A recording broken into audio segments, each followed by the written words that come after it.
Hi అండి. Welcome to మనసును తాకే కథలు. 'Psycho lover' part number 2. ముందు పార్ట్ ఎవరైనా మిస్ అయ్యుంటే ప్లీజ్ అది చూసి ఇది చూడండి. అలాగే ఛానల్‌ని సబ్స్క్రైబ్ చేసుకోకపోతే ప్లీజ్ సబ్స్క్రైబ్ చేసుకొని ప్రోత్సహించండి. ఇంకా కథలోకి వెళ్ళిపోదాం. ప్రియా అంటూ విహారీ మెల్లిగా కళ్ళు తెరుస్తాడు. ఆమె వైపు చూస్తూ నాకు అంతా బ్లర్‌గా కనిపిస్తోంది. మన పిక్స్ ఏమైనా ఉంటే చూపించవా? అంటే ఇప్పుడు అమ్మా నాన్న చూపించారు కదా! అలానే అని అడుగుతాడు. ఆ మాట వినగానే ప్రియా ముఖంలో ఒక్కసారిగా ఊపిరి పీల్చుకున్నంత రిలీఫ్ వస్తుంది. ఆమె చిన్న నవ్వుతో మెల్లిగా ముందుకు వచ్చి, అవన్నీ ఇప్పుడిక్కడ లేవు విహారీ. నీకు యాక్సిడెంట్ అవ్వగానే కంగారులో లగేజ్, వస్తువులన్నీ అక్కడే వదిలేసి నిన్ను హాస్పిటల్‌కి ఉన్న పళాన తీసుకొచ్చేశాను. మన ఫోన్లు, బ్యాగ్స్ కూడా ఎక్కడో ఉండిపోయాయి. ఇంటికెళ్ళాక నీకవన్నీ నెమ్మదిగా చూపిస్తాలే అని చెప్తుంది. వెంటనే శరత్ గారు కూడా కల్పించుకొని, అవును నాన్న, ప్రియా చెప్పేది నిజమే కదా! ఆ టైంలో నీ ప్రాణాలు కాపాడుకోవడం ముఖ్యం కానీ, ఆ వస్తువులన్నీ ఎవరికి గుర్తుంటాయి చెప్పు? అంతా ఇంటికెళ్ళాక చూసుకోవచ్చులే అంటారు. ప్రియా మెల్లిగా తల ఊపుతూ విహారీ వైపు చూస్తూ మనసులోనే గట్టిగా అనుకుంటుంది. Thank you Vihari. నన్ను పూర్తిగా మర్చిపోలేదు. నాకు అంతే చాలు. ఇకపై నీకు నేనేమి కానివ్వను. మన జీవితంలో జరిగిన ఆ చెడు రోజుల్ని నీకెప్పుడూ గుర్తు చేయను. నీ జ్ఞాపకాల్లోంచి ఆ నరకాన్ని శాశ్వతంగా తుడిచేస్తాను అని తనలో తనే ప్రమాణం చేసుకుంటున్నట్టు మనసులో అనుకుంటుంది. విహారీ నీరసంగా కళ్ళు మూసుకుని రెస్ట్ తీసుకోవడం మొదలుపెడతాడు. అలా ఇంకో 10 రోజులు చూస్తూ ఉండగానే హాస్పిటల్లో గడిచిపోతాయి. విహారీ శరీరానికి తగిలిన దెబ్బలు కొద్ది కొద్దిగా తగ్గడం, రిపోర్ట్స్ అన్నీ నార్మల్‌గా రావడంతో ఇంకో 2 రోజుల్లో అతన్ని డిశ్చార్జ్ చేసి ఇంటికి పంపిస్తామని డాక్టర్స్ చెప్తారు. ఆ మాట వినగానే మధురవాణి, శరత్, ప్రియాల ఆనందానికి హద్దులు లేకుండా పోతాయి. ఈ 10 రోజుల పాటు కొడుకు పక్కనే ఉంటూ ప్రియా అతన్ని ఎంత అపురూపంగా, ఎంత జాగ్రత్తగా చూసుకుందో ప్రతి క్షణం గమనిస్తూనే ఉంటారు మధురవాణి గారు. విహారీ అంటే ప్రియాకి ప్రాణమని ఆవిడికి స్పష్టంగా అర్థమైపోతుంది. నిజానికి మొదట్లో భర్త శరత్ గారు వీళ్ళిద్దరూ ప్రేమించుకున్నారు అని చెప్పినప్పుడు మధురవాణి గారికి మనసులో కాస్త అనుమానం, ఆందోళన ఉండేవి. వాడు నా కడుపున పుట్టిన నా కొడుకు కదా! మరి ఈ విషయాలని నాకెందుకు చెప్పలేదు? అసలు ఈ అమ్మాయి ఎవరు? అని స్వతహాగా కొడుకుపై ఉన్న విపరీతమైన ప్రేమతో, కాస్త స్వార్థంతో ప్రియాని కాస్త కోపంగా, అనుమానంగా చూస్తుంది. కానీ ఈ 10 రోజుల్లో విహారీకి తినిపించడం దగ్గర నుంచి అతనికి సపర్యలు చేయడం వరకు ప్రియా పడిన తాపత్రయం, ఆరాటం చూసి మధురవాణి గారి మనసు కరిగిపోతుంది. తెలియకుండానే ప్రియా తన మంచితనంతో, విహారీపై ఉన్న అమితమైన ప్రేమతో తన అత్తగారి మనసును పూర్తిగా గెలిచేసుకుంటుంది. విహారీ మెల్లిమెల్లిగా కోలుకుంటున్న కొద్దీ ప్రియాతో అతనికి ఉన్న జ్ఞాపకాలు కొద్ది కొద్దిగా స్పష్టమవుతున్నట్టు అనిపించడంతో ఆమెతో కాస్త చొరవగా, చనువుగా ఉండడం మొదలుపెడతాడు. మధ్య మధ్యలో సరదాగా జోకులు వేస్తూ, నవ్విస్తుంటే ప్రియ ఆ చిన్నపాటి చొరవకే సంతోషంతో పొంగిపోతూ ఉంటుంది. ఒకరోజు విహారీ ప్రియ చెయ్యి పట్టుకొని, సారీ ప్రియా, ఫస్ట్ టైము నిన్ను చూసినప్పుడు గుర్తుపట్టలేకపోయాను. నిన్ను చాలా బాధపెట్టాను కదా! అని కాస్త బాధగా అడుగుతాడు. దానికి ప్రియ పెదవులపై చిన్న సంతోషపు నవ్వు చిందిస్తూ, ఇట్స్ ఓకే విహారీ. నువ్వు అమ్మనే మొదట మర్చిపోయావు. నేను జస్ట్ నీకు ఫారెన్‌లో పరిచయమై మనం అక్కడ లవ్ చేసుకున్నాం అంతే. ఆ మాత్రం దానికి నన్ను చూడగానే గుర్తుపట్టాలని నేనేమీ అంతగా ఎక్స్‌పెక్ట్ చేయలేదులే. బట్ చివరికైతే నన్ను గుర్తుపట్టావు కదా! నీ ప్రేమనందిస్తున్నావు.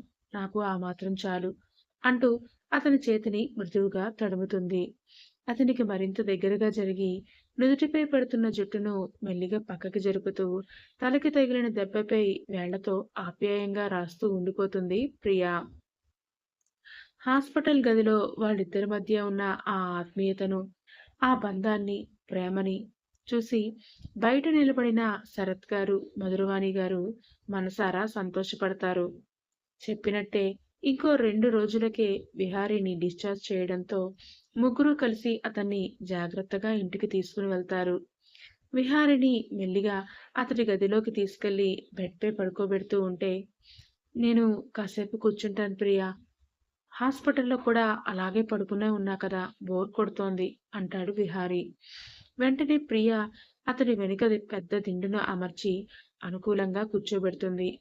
ప్రియ అలా తన దగ్గరగా వచ్చి సపర్యలు చేస్తుంటే ఆమె వెంక పట్టి పట్టి చూస్తూ ఉండిపోతాడు విహారీ. ఎందుకో అతడి మనసులో వర్ణించలేని, చెప్పలేని వింత భావాలు కలుగుతూ ఉంటాయి. ప్రియా, ఇన్ని రోజులు నాతో పాటే హాస్పిటల్‌లో ఇక్కడే ఉండిపోయావు కదా! మరి మీ ఇంట్లో వాళ్ళు నిన్ను ఏమీ అంటంలేదా? నీ గురించి కంగారు పడటం లేదా? అని డౌట్‌గా అడుగుతాడు. ప్రియ చిన్నగా నవ్వుతూ, నేను ఇండియాకి వచ్చిన వెంటనే వాళ్ళకి కాల్ చేసి మ్యాటర్ అంతా చెప్పేశాను విహారీ. నీకు పూర్తిగా కోలుకున్నాక నెమ్మదిగా ఇంటికెళ్తాను అని చెప్పాను. ఏమి పర్వాలేదులే అని సర్ది చెప్తుంది. ఆమె తనపై చూపిస్తున్న అమితమైన ఆప్యాయతకి అమెరికాలోనే కాదు, ఇప్పుడు కూడా మరోసారి పూర్తి స్థాయిలో ఫిదా అయిపోయి, ప్రియ ప్రేమలో మరోసారి పూర్తిగా మునిగిపోతాడు విహారీ. ఆ రోజు నుంచి ఇంకో వారం రోజుల పాటు ప్రియ పూర్తి సమయాన్ని విహారితోనే గడిపేస్తుంది. అతనికి కావలసిన చిన్న చిన్న పనులన్నీ దగ్గరుండి చూసుకోవడం, చివరికి అతనికి సపోర్టుగా ఉంటూ వాష్‌రూమ్‌కి కూడా దగ్గరుండి తీసుకెళ్లడం, బట్టలు సర్దడం లాంటివన్నీ ఆమె చేసేది. ఆ క్రమంలో వాళ్ళిద్దరి మధ్య ఎన్నో చిలిపిగట్టాలు, ముచ్చట్లు, సరదా సరసాలు కూడా మొదలవుతాయి. ఆ 2 రోజుల్లో విహారీకి కాస్త దెబ్బలు మానటంతో ఇంట్లోనే స్నానం చేయించేందుకు మధురవాణి గారు ఒక మేల్ నర్స్‌ని పిలిపించే ఏర్పాట్లు చేస్తారు. అది చూసిన విహారీకి ఎందుకో సిగ్గుగా అనిపించి, "అతనెందుకమ్మా నాకు ప్రియే స్నానం చేయిస్తుందిలే" అంటాడు చిన్న పిల్లాడిలా. ఆ మాట వినగానే ప్రియ కళ్ళు పెద్దవి చేస్తూ, "ఏంటి? నేనా? అమ్మో! వద్దొద్దు" అంటూ సిగ్గుతో ముఖమంతా ఎర్రబడిపోయి అక్కడి నుంచి బయటికి పరిగెత్తబోతుంది. విహారీ చురుగ్గా ఆమె చేతిని పట్టుకుని తన వైపు లాగుతూ, "నువ్వే చెప్పమ్మా! ఎలాగో త్వరలోనే మా ఇద్దరికి పెళ్లి కాబోతోంది కదా! ఇంకేంటి దీనికి అంత సిగ్గు?" అంటూ కొంటెగా అడుగుతాడు. అదంతా చూస్తున్న మధురవాణి గారు ముసిముసిగా నవ్వుకుంటూ, "నిజమే ప్రియా! మీ ఇద్దరికీ ఎలాగా పెళ్లి కాబోతోందిగా! ఇంకా ఏంటి సిగ్గు చెప్పు? వాడికి నువ్వే దగ్గరుండి జాగ్రత్తగా స్నానం చేయించు. ఆ దెబ్బలకి నీళ్లు తగలకుండా చూసుకో అమ్మా. తడి తగిలితే మళ్ళీ దెబ్బలు తిరగబడతాయని డాక్టర్ గారు చెప్పారు కదా! జాగ్రత్తగా ఉండాలి మనం" అని చెప్పి వాళ్ళిద్దరికీ కాస్త ఫ్రీడమ్ ఇస్తూ అక్కడి నుంచి ఆ మేల్ నర్స్‌ని తీసుకొని వెళ్ళిపోతారు. ఆవిడ వెళ్ళగానే వాష్‌రూమ్ డోర్ క్లోజ్ చేసి ప్రియాను గట్టిగా తన వైపుకి లాక్కుంటాడు విహారీ. "అయ్యో విహారీ! నీకింకా పూర్తిగా తగ్గనే లేదు దెబ్బలన్నీ. జాగ్రత్తగా ఉండాలి మనం" అంటూ అతనికి తగిలిన దెబ్బకి తన శరీరం తగిలి నొప్పి పుడుతుందేమోనని కంగారు పడుతూ కాస్త దూరంగా జరగాలని చూస్తుంది ప్రియా. కానీ విహారీ మాత్రం వదలకుండా ఆమె నడుమ చుట్టూ చేతులు వేసి గట్టిగా తన వైపుకి అదుముకుంటూ తన ముఖాన్ని ఆమె మెడ వంపుల్లో దాచేస్తాడు. ఇద్దరి శ్వాసలు వేగంగా మారిపోతుంటే ప్రియాలో కంగారు మొదలవుతుంది. అతనికి దెబ్బ తగులుతుందని భుజాన్ని గట్టిగా పట్టుకుని దూరం జరపాలని చూస్తుంటే, "ప్రియా, నాకు ఒక కిస్ కావాలి" అని అడుగుతాడు విహారీ. ఆ మాటకి ప్రియా గుండె గతుక్కుమంటుంది. కళ్ళు పెద్దవి చేసి ఆశ్చర్యంగా చూస్తే అతను మాత్రం చిలిపిగా కళ్ళెగరేస్తూ, "ఏంటి అలా చూస్తున్నావు? ఏదో ఇదే ఫస్ట్ టైం అయినట్టు? మనం ఫారెన్‌లో ఎప్పుడూ ఇలా కిస్ చేసుకోలేదా ఏంటి?" అని అడుగుతాడు. ఆ మాటకి మరోసారి సిగ్గుపడిపోతూ, "విహారీ, ప్లీజ్, ఇవన్నీ పెళ్ళయ్యాకే అని నేను నీకు చాలా సార్లు చెప్పాను కదా! ఇప్పుడు ప్లీజ్ నన్ను ఇబ్బంది పెట్టకు" అంటూనే అతన్ని మెల్లిగా దూరం జరిపి దెబ్బలకి నీళ్లు తగలకుండా చాలా జాగ్రత్తగా దగ్గరుండి స్నానం చేయిస్తుంది. ఎంత వద్దన్నా విహారీ ఆమెకి దూరంగా ఉండలేక స్నానం ముగిసే సమయానికి ఆమె బుగ్గపై తన పెదాలను గట్టిగా నిలిపి ఒక అందమైన ముద్దు పెడతాడు. దానితో ప్రియ మరింతగా సిగ్గుతో ముడుచుకుపోతుంది. అలా చూడముచ్చటగా ఉన్న వాళ్ళిద్దరినీ, వారి మధ్య ఉన్న ప్రేమని చూసి మురిసిపోతున్న విహారీ తల్లిదండ్రులు ఇక ఆలస్యం చేయకుండా తొందరలోనే వాళ్ళిద్దరికీ పెళ్లి చేసేయాలని నిశ్చయించుకుంటారు. విహారికి దెబ్బలన్నీ పూర్తిగా తగ్గి తను బాగా నడవగలుగుతున్నాడు అనుకున్నాక ఒకరోజు శరత్ గారు, మధురవాణి గారు వాళ్ళిద్దరినీ హాల్లో కూర్చోబెట్టి పెళ్లి విషయం మాట్లాడతారు. బాబు విహారీ, నీకిప్పుడు ఒంట్లో బాగానే ఉంది కదా? మీ ఇద్దరి పెళ్లి ముహూర్తాల గురించి పంతులు గారితో మాట్లాడదాం అనుకుంటున్నాంరా అని శరత్ గారు అనగానే విహారీ ముఖంలో చిరునవ్వు విరుస్తుంది. తను ప్రేమగా ప్రియా వైపే చూస్తాడు. కాని ప్రియా ముఖంలో మాత్రం సంతోషం ఉండదు. ఆమె కళ్ళల్లో ఒక రకమైన భయం, చెప్పలేనంత కంగారు స్పష్టంగా కనిపిస్తూ ఉంటాయి. ఆమె అరచేతులు కూడా చల్లబడిపోయి వణుకుతుంటే ఆమె కంగారుగా తలదించుకుంటూ ఉంటుంది. ఆమెని అలా చూసి విహారీ, శరత్ గారు, మధురవాణి గారు ముగ్గురు ఆశ్చర్యపోతారు. ఏమైందమ్మా ప్రియా? ఎందుకలా కంగారు పడుతున్నావు? పెళ్లి మాటెత్తగానే ముఖం అంతలా కంగారుగా మారిపోయిందేంటి? అని కంగారుగా అడుగుతారు మధురవాణి గారు. ప్రియా మెల్లిగా తలపైకెత్తి తడబడుతున్న గొంతుతో, ఆంటీ, అది విహారిని నేను ప్రేమిస్తున్నానని, మీ ఇద్దరం పెళ్లి చేసుకోవాలి అనుకుంటున్నామని మా ఇంట్లో వాళ్ళకి నేనింకా చెప్పలేదు ఆంటీ అని భయపడుతూ చెప్తుంది. ఆ మాట వినగానే హాల్లో ఉన్న వాళ్ళంతా ఒకరి ముఖాలు ఒకరు చూసుకుంటారు. దాందేముందమ్మా, మీ వాళ్ళ అడ్రస్ చెప్పు, మేమే స్వయంగా వెళ్ళి మాట్లాడతాం. సంప్రదాయబద్ధంగా నిన్ను మా కొడుక్కిచ్చి పెళ్లి చేయమని అడుగుతాం.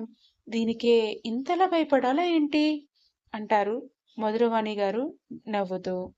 వెంటనే విహారీ కూడా ప్రియా చేతిని పట్టుకుని, అవును ప్రియా, నాన్న అమ్మ ఉన్నారుగా, అంతా వాళ్ళు చూసుకుంటారు. ఎందుకు నువ్వు అంతలా కంగారు పడుతున్నావు అని ఆప్యాయంగా అడుగుతాడు. ప్రియ కళ్ళల్లో నీళ్లు తిరుగుతూ ఉండగా మెల్లిగా తలని అడ్డంగా తిప్పుతూ, లేదు విహారీ, నాకు చిన్నప్పుడే అమ్మా నాన్న చనిపోతే నా బాధ్యతలన్నీ మా నాన్నగారి చెల్లెలు, మా మేనత్త చూసుకున్నారు. మా అత్త మావయ్యలకి ఒక కొడుకు కూడా ఉన్నాడు, కమలేష్. నాకు వరుసకి బావ అవుతాడు. చిన్నప్పటి నుంచి నన్ను అతనికి ఇచ్చి పెళ్లి చేయాలని వాళ్ళంతా గట్టిగా ఫిక్స్ అయిపోయారు. కానీ నా హైయర్ స్టడీస్ కోసం నేను ఫారెన్ రావడం, అక్కడ నిన్ను కలవటం, నీ ప్రేమలో పడటం, ఇవన్నీ వాళ్ళకి నేను చెప్పలేక ఇన్నాళ్ళు దాచేశాను. కాసేపు ఆగి వణుకుతున్న గొంతుతో, ఇప్పుడు మన విషయం తెలిస్తే వాళ్ళు ఎలా రియాక్ట్ అవుతారో అని నాకు భయంగా ఉంది.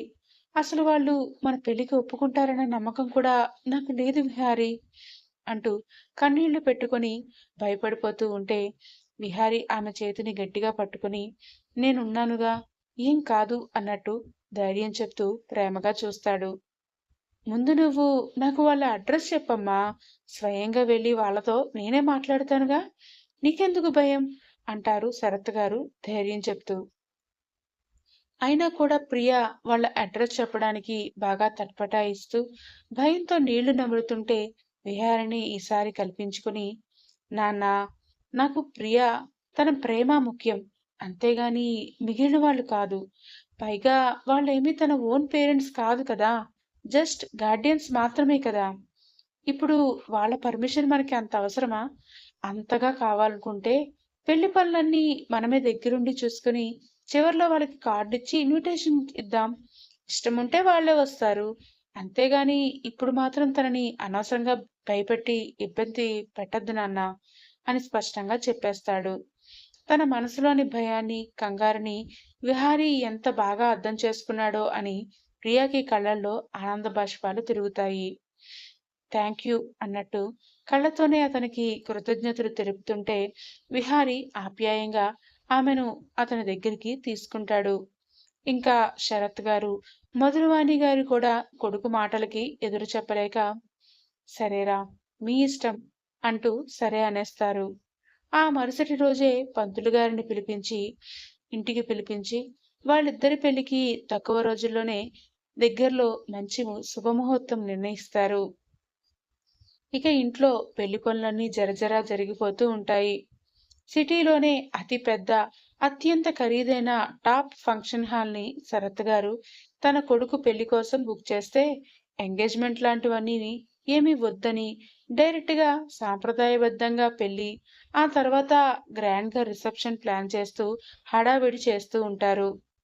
ప్రియా ఎంత వద్దంటున్నా మధురవాణి గారు మాత్రం అస్సలు వినకుండా, నా కాబోయే కోడలంటే ఎలా ఉండాలి? ఇలా సింపుల్‌గా ఉంటానంటే నేనస్సలు ఒప్పుకోను. ఇది నీ పెళ్లిరా. జీవితంలో ఒక్కసారే వస్తుంది.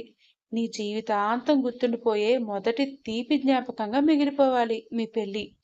ఇప్పుడు నీకు వద్దనిపించినా తర్వాత ఎప్పుడైనా వేరే వాళ్ళ పెళ్ళిళ్ళు వాళ్ళు బాగా చేస్తున్నారు అని అనిపించి నీకు కూడా కావాలనిపించినా మళ్ళీ పెళ్లి చేసుకోలేవు కదమ్మా! అయినా నువ్వు నా కొడుకు పక్కన నిలబడితే రూపంలో ఏ మాత్రం తక్కువ కాకూడదు. దానికోసమైనా సరే నువ్వు బాగా రెడీ అవ్వాల్సిందే అంటూ ఆమె మాటలకు అస్సలు ఛాన్స్ ఇవ్వదు.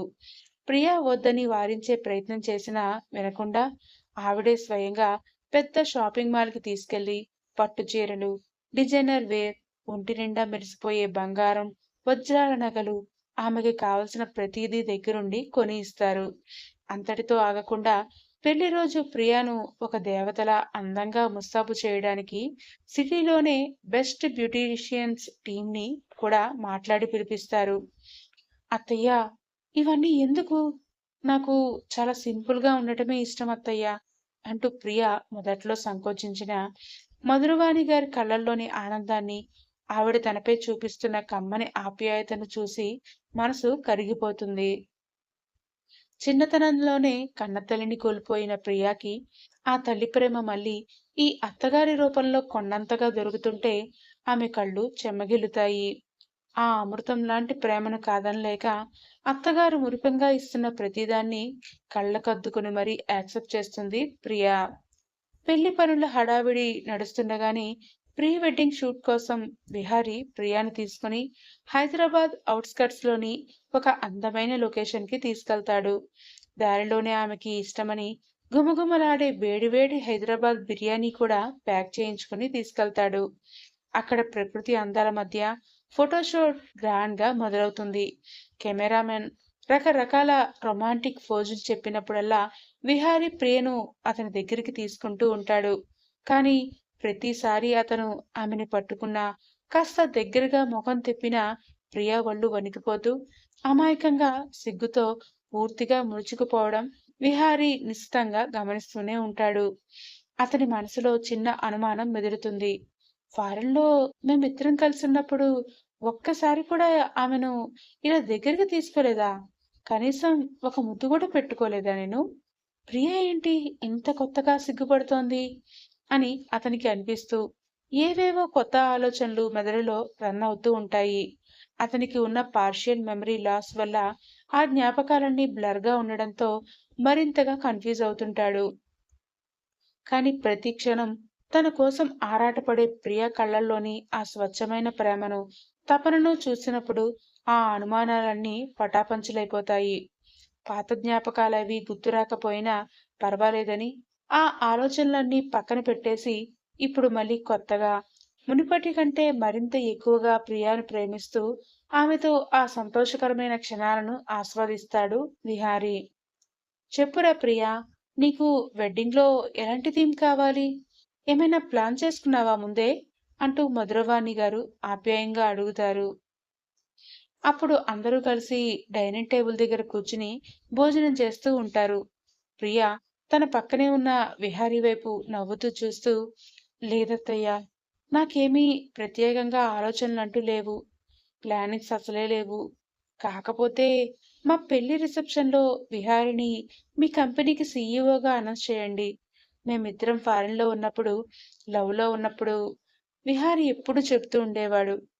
మా పెళ్లి కంటే ముందే కంపెనీ రెస్పాన్సిబిలిటీస్ అన్నీ తను తీసేసుకోవాలి అని. అది తన డ్రీమ్ అని, వాళ్ళ నాన్నగారికి రెస్ట్ ఇవ్వాలని చెప్తూ ఉంటాడు. అంటూ విహారీ కళ్ళలోకి సూటిగా చూస్తూ చెప్తుంది. ఆ మాట వినగానే విహారీ ఒక్కసారిగా గట్టిగా కళ్ళు మూసుకుంటాడు. అతని జ్ఞాపకాల చాటున ఆ మాటలు ప్రశాంతంగా వినిపిస్తూ ఉంటాయి. లేదు ప్రియా, మన పెళ్లి కన్నా ముందే నేను మా కంపెనీకి సీఈఓగా చార్జ్ తీసుకోవాలి. అది నా కోరిక అని తను ఆమె కళ్ళలోకి చూస్తూ అంటున్నట్టు స్పష్టంగా గుర్తొస్తూ ఉంటుంది. ఒక్కసారిగా కళ్ళు తెరిచి ఆమె కళ్ళల్లోకి ఎంతో ప్రేమగా చూస్తాడు విహారీ. ఏమైంది అన్నట్టు ప్రియా కనుబొమ్మలు ఎగరేస్తే విహారీ ఆమె చేతిని పట్టుకొని, థ్యాంక్ యూ ప్రియా. కొన్ని కొన్ని జ్ఞాపకాలు నేను మర్చిపోయినా అవన్నీ నాకు గుర్తు చేయడానికి పక్కనే నువ్వున్నావన్న ధైర్యం ఇప్పుడు నాకొచ్చేసింది. థ్యాంక్ యూ సో మచ్ అంటాడు గుండె నిండుగా. వాళ్ళ ఇద్దరి మధ్య ఉన్న ఆ అమితమైన ప్రేమను, అవగాహనను చూసి శరత్ గారు, మధురవాణి గారు మురిసిపోతారు. ప్రియ కోరుకున్నట్టే పెళ్లి రిసెప్షన్ వేదికపైనే విహారిని కంపెనీకి కొత్త సీఈఓగా అనౌన్స్ చేయాలని వాళ్ళిద్దరూ నిర్ణయించుకుంటారు. అలా అందరూ వేచి చూస్తున్న పెళ్లి రోజు రానే వచ్చేస్తుంది. శరత్ గారు సిటీలోనే అతి పెద్ద ఫంక్షన్ హాల్ను అంబరాన్ని తాకేలా ఎంతో గ్రాండ్ గా డెకరేట్ చేయిస్తారు.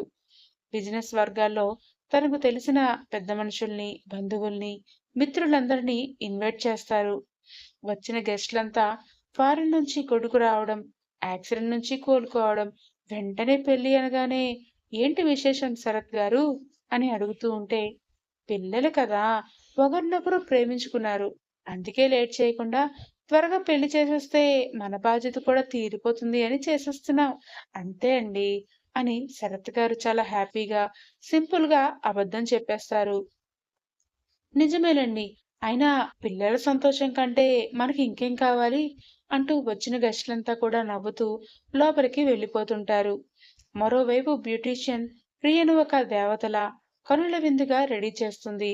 గుండ్రటి ముఖం, పెద్ద పెద్ద కళ్ళు, చిన్న ముక్కు, లేతగా పల్చగా ఉన్న పింక్ కలర్ పెదాలు, చెవులకి ఊగుతున్న బుట్టల జుంకాలు, నుదుటిన పాపిడి బిందు, బాసికం, అందమైన పూల జడ, సంగంలాంటి మెడ, ఆ మెడలో మెరుస్తున్న వజ్రాల నగలు, ఒంటికి సరిగ్గా అతుక్కుపోయేలా ఉన్న గ్రాండ్ వర్క్ పట్టుచీర, సన్నని నడుముకి దగదగా మెరుస్తున్న బంగారు వడ్డానం, కుచ్చుళ్ల వయ్యారంతో ఆమె మొత్తంగా మధురవాణి గారు కోరుకున్నట్టు నడిచి వస్తున్న సాక్షాత్తు మహాలక్ష్మిలాగే కనిపిస్తూ ఉంటుంది. ప్రియాని చూసిన మధురవాణి గారు మురిసిపోతూ ఆమె బుగ్గను తట్టి, ఎంత ముద్దుగా ఉన్నావో, నా బంగారు తల్లివమ్మా నువ్వు అంటూ ముద్దాడుతారు. అప్పటికే పంతులు గారు చెప్పినట్టు మండపంపై కూర్చుని పూజ చేస్తున్న విహారీకి జోడీగా తన కోడల్ని తానే స్వయంగా మండపంపైకి తీసుకొస్తారు మధురవాణి గారు. ఇద్దరి మధ్య అడ్డుతెర ఉంచి పంతులు గారు పూజ జరిపిస్తూ ఉంటే కాళ్ళు కడిగి కన్యాదానం చేయడానికి మధురవాణి గారి అన్నయ్య, వదినలు కూర్చుని అమ్మాయిని విహారీకి కన్యాదానం చేస్తారు. బాజా భజంత్రీల నడుమ ఇద్దరు ఒకరి తలపై ఒకరు జీలకర్ర బెల్లం పెట్టుకుని అడ్డుతెర తొలగించగానే ఒకరి కళ్ళల్లోకి ఒకరు ఎంతో ప్రేమగా చూసుకుంటూ ఉండిపోతారు. ఆ క్షణాన ప్రియ కళ్ళల్లో ఆనంద బాష్పాలు సుడులు తిరుగుతూ ఉంటాయి. విహారీ కనుబొమ్మలు ముడుస్తూ ఏమైంది అన్నట్టు కళ్ళు ఎగరేస్తే ఆమె మాత్రం ఏమీ లేదు అన్నట్టు తలని అడ్డుగా ఊపుతూ అందంగా నవ్వేస్తుంది.